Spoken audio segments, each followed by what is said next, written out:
В това видео ще ви помогнем да започнете, като ви покажем как да изтеглите, инсталирате и активирате Action Reporting на вашия компютър. Преди да започнем, уверете се, че имате административни права и активен акаунт в Business Central. Това ви дава разрешение да изтеглите и инсталирате Action Reporting. Ако нямате администраторски права, моля свържете се с вашия IT екип, за да продължите с инсталацията. Ще бъдете готови да започнете да използвате Action.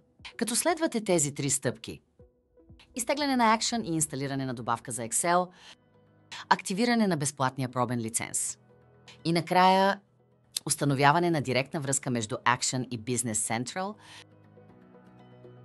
Да започваме!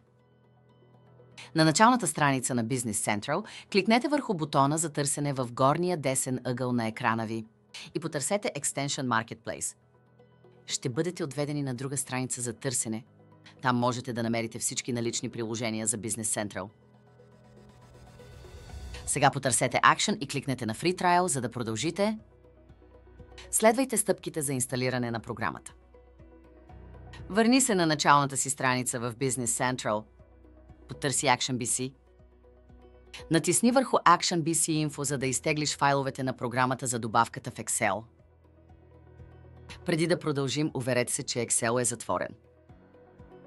Изпълнете изтегления файл и следвайте стъпките за завършване на инсталацията на програмата, след което отворете Excel отново, за да продължите.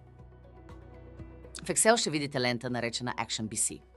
Натиснете бутона «Активирайте» и след това кликнете «Заявка за пробен лиценз».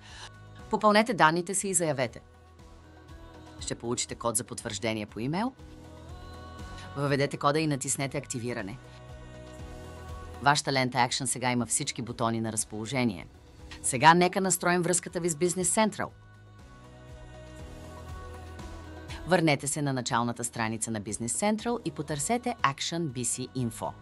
Там можете да копирате SOAP URL и след това в Excel кликнете върху бутона за връзки в горния ляв ъгъл и кликнете върху нова връзка. Назовете връзката си, поставете SOAP URL и натиснете ОК. Сега сте свързани с Business Central и готови да започнете.